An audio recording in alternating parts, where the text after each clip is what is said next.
The best Eels sides have always tended to be the most entertaining Eels sides.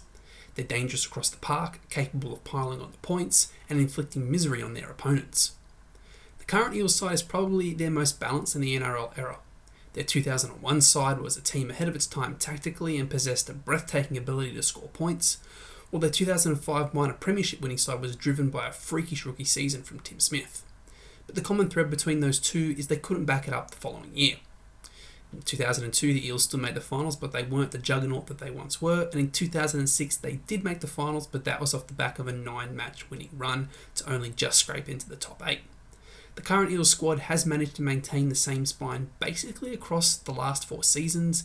They have a really strong core group of players and they have developed depth across their squad. But the real difference in this side compared to ones in the early 2000s is its consistency. Parramatta is the only side to have never been outside the top 8 since the start of the 2019 season. And a big part of that is the way that they can attack with shape that can easily be replicated.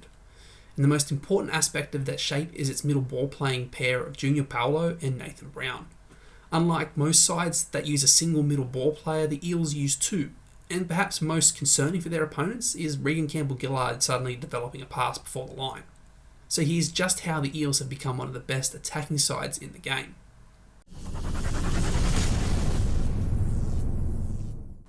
Parramatta's always liked moving the ball. It's been pretty much part of their DNA for quite a long time.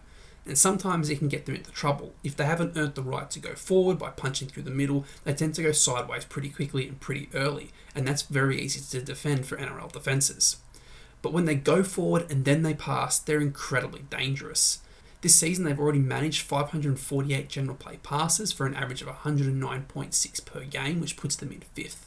Now that in itself isn't a crazy stat because the Dragons have actually thrown more passes than them, but for Parramatta they're quite often very effective passes. Junior Paulo is averaging 8 general play passes per game for a total of 43. Regan Campbell-Gillard is averaging nearly 2 passes per game for a total of 9, but they both play very different roles to each other. Both obviously truck the ball up through the middle, but Regan's job is really, he is the collision man. He's the man that takes the big runs. He looks to just bend the line backwards and then allow Paulo and Nathan Brown to kind of do their thing, although both of them still really enjoy running into the teeth of their defence.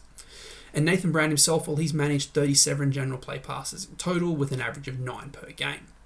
So on average, Parramatta's middle forwards are going to pass the ball 19 times during a game. It's fewer than some middles, but it's actually more difficult to handle because, well, all 3 pass and 2 of them pass quite a lot for their positions. When you have multiple players passing the ball, it's harder to shut that down because you can't just focus on one of them to lock the ball up. And for most of the time, they're getting rid of that ball before they hit the defensive line.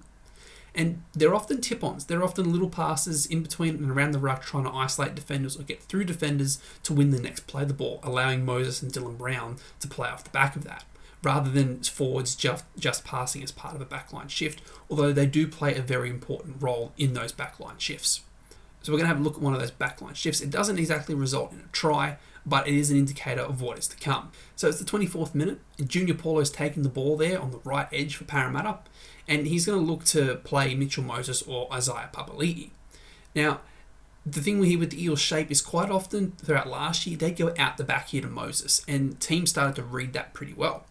So as you can see, Paulo's got the ball, he takes it right to the line, and AJ Brimson actually does a fantastic job here to readjust himself to collide with Isaiah Papali'i and hang on around his legs, allowing both Fermor to come over the top.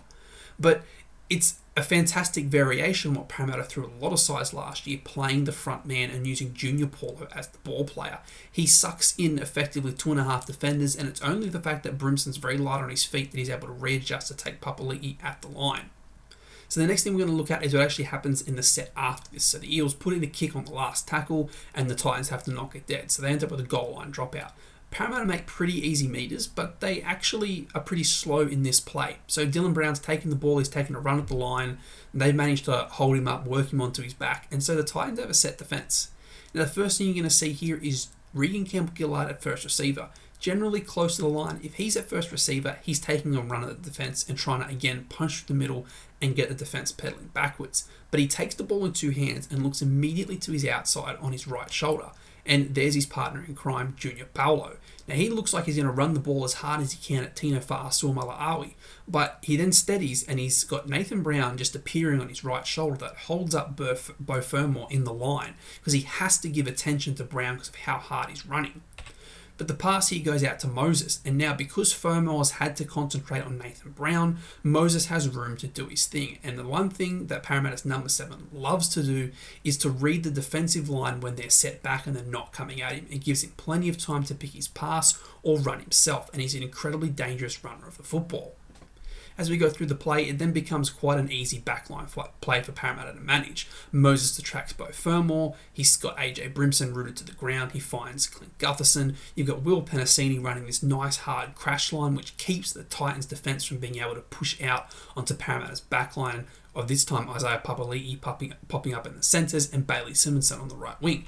So we go through the play and Papali'i collects the ball, he's on the outside of Philip Sami, he's got the attention of Greg Marju who turns, but Papali'i's got very good hands for a big man, and he does his job fantastically, well, probably as good as almost any centre in the game could manage it, and then he draws the attention of the defence, finds Simonson who crosses in the corner and then face plants.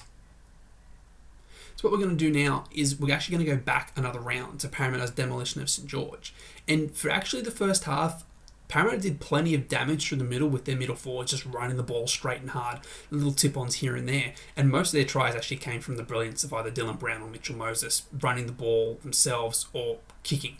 But in the second half, we got a little bit more ball playing from Parramatta's forwards, so this one happens with 27 minutes to go in the game. Now, the Eels are just running a simple outset, so they're just getting the ball off their line from a kickoff, they're getting upfield, and they actually, again, they don't really win this collision, this tackle previous to this play. It's just a pretty benign hit up, really. But this is why Parramatta are so dangerous, because they're inside their own 40-metre line. Junior Paulo gets the ball. He looks like all he's going to do is just run it at the defence again. Look, we're just trying to get to last tackle, get to the kick, get down the other end, and keep suffocating St George.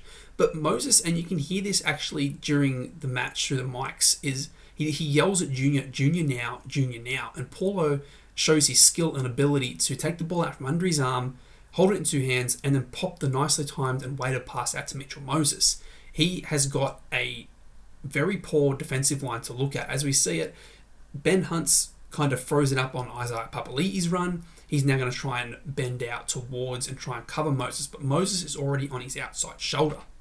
As Moses takes the ball to the line, Will Penasini's now on the outside shoulder of Moses Suli, and Penasini's a lot faster than Suli is. So Penasini does what he does, he accelerates, he fends Suli off, and guess who is supporting through the middle to collect the pass off young Penasini? Well, it's Clint Gutherson. But again, that play doesn't happen if all Junior looks to do is run the ball up and take the hit up. It's his ability to stop and prop and find the pass while still attracting defenders that makes him so dangerous. When you've got a 123 kilogram wrecking ball who's carrying the ball but can also pass the ball, you've got a very, very dangerous prospect there. Now, for the last play to look at, well, this isn't like the others, and you're probably not going to see another one of these for a very long time. But this is the other thing that Parramatta's forwards do incredibly well, particularly Paulo and Brown. So this is late in the match, there's 4 minutes to go. From the clip I'm showing you, you can almost guess what it is. So the Eels have attacked their right edge, so the left edge defence of St George. Mitchell Moses he's running a fantastic line here and positioned Nathan Brown not too dissimilar to where he was for Parramatta's right edge shift and try against the Titans. But this time he gets the ball, he hits the hole hard. The Dragons do a good job in scramble to actually bring him to ground, but Brown doesn't look to die with the ball. Most players would here, especially a middle forward. But he looks around, he knows he's got teammates within passing distance, and hell, Parramatta's up 42-14. If there's a length of the field try, Brad Arthur's going to be annoyed, but it's not the end of the world. It's not going to cost him the game. So he tosses the ball up in the air, and Bryce Cartwright does Bryce Cartwright things. He throws the flick pass around the back. Mitchell Moses collects and scores in the corner. But I want to go back to the fact that Nathan Brown was the man to throw the offload and keep the ball alive. And it's something that Parramatta has been doing in the past few years, and it really plays with defensive setups. you can kind of see it in the way that teams like to attack Melbourne and the Roosters when they're at full strength, is they're very, very comfortable defending set plays often. It's the second phase play that sets the cat amongst the pigeons. And Parramatta's middle forwards are two of the best at doing this, and it's really Parramatta at their free-flowing best. If they're running hard and they're tackling hard, then when they start popping offloads, they're up there in support, and there's always a blue and gold jersey to collect the ball. In fact, if you go back and you want to look at the stats, then Brown has already thrown 5 offloads this season, and don't forget he missed the opening couple of rounds. And Junior Paulo has already managed 10. So you combine the fact with their passing before the line, they're attracting defenders and popping offloads, and it's very, very difficult for teams to handle. Parramatta has shown a willingness so far this year to go through teams first before they start ball playing, and that's incredibly dangerous for them. And their middle ball players are key to it. They're the ones getting the meters, but they're also then the ones shifting the ball out wide. And they're looking even more dangerous now that Regan Campbell-Gillard has discovered he too can pass the ball. Parramatta's attack has evolved. They're currently the best attacking team in the competition, and they're going to be a handful for any team they play throughout this season, so good luck trying to shut them down. If you enjoyed this video, please give it a like and subscribe to the channel, and I will catch you next time.